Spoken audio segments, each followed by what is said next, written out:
আমরা যখন ভ্রমণে যাই তখন আমাদের লক্ষ্য থাকে সুন্দর জায়গা দেখা আর ছবি তোলা। কিন্তু আজ থেকে ১৫০ বছর আগে একজন মানুষ আমাদের শিখিয়েছিলেন ভ্রমণ মানে শুধু জায়গা বদলানো নয়, ভ্রমণ মানে হলো নিজের সংকীর্ণতাকে বিসর্জন দেওয়া।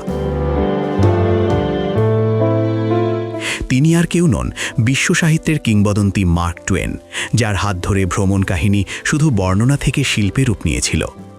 মার্ক টুয়েন, যার আসল নাম ছিল স্যামুয়েল ল্যাংহর্ন ক্লেমেন্স। তার জীবন শুরু হয়েছিল মিসৌরি নদীর বন্দরে স্টিমবোটের পাইলট হিসাবে। নদীর ঢেউ আর মানুষের বিচিত্র আচরণ দেখতে দেখতেই তার ভেতরে জন্ম নিয়েছিল এক বিশ্ব পর্যটকের মন। তিনি বুঝেছিলেন মানুষের আসল চেহারা বুঝতে হলে ড্রয়িং রুমে বসে থাকলে চলবে না, পথে নামতে হবে।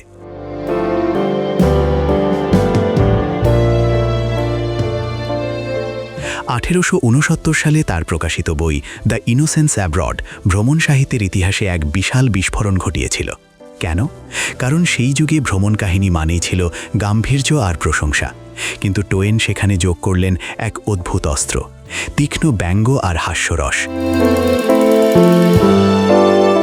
তিনি পবিত্র ভূমি বা ইউরোপের আভিজাত্যকে শুধু স্তুতি করেননি, বরং সাধারণ মানুষের চোখে যা ধরা পড়েছিল সেই রূঢ় বাস্তবতাকে সাহসের সাথে তুলে ধরেছিলেন।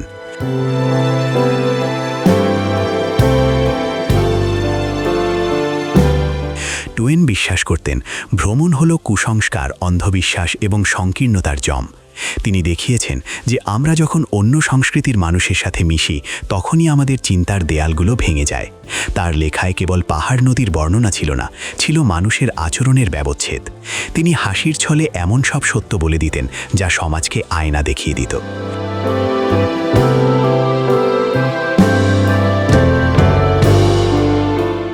আজকের আধুনিক ট্র্যাভেল ব্লগিং বা ব্লগিংয়ের যে ধারা আমরা দেখি তার ভিত্তিপ্রস্তর স্থাপন করেছিলেন এই মানুষটি।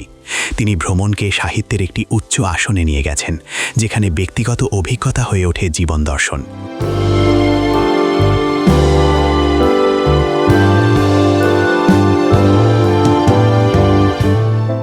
তার বইগুলো আজও কেন জনপ্রিয়?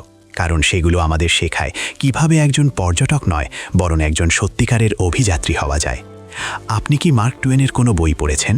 ভ্রমণের মাধ্যমে আপনার জীবনের কোনো দৃষ্টিভঙ্গি কি বদলেছে? আমাদের কমেন্টে জানান এবং ভিডিওটি শেয়ার করুন আপনার সেই বন্ধুর সাথে যে দেশ বিদেশের মানুষের গল্প শুনতে ভালোবাসে।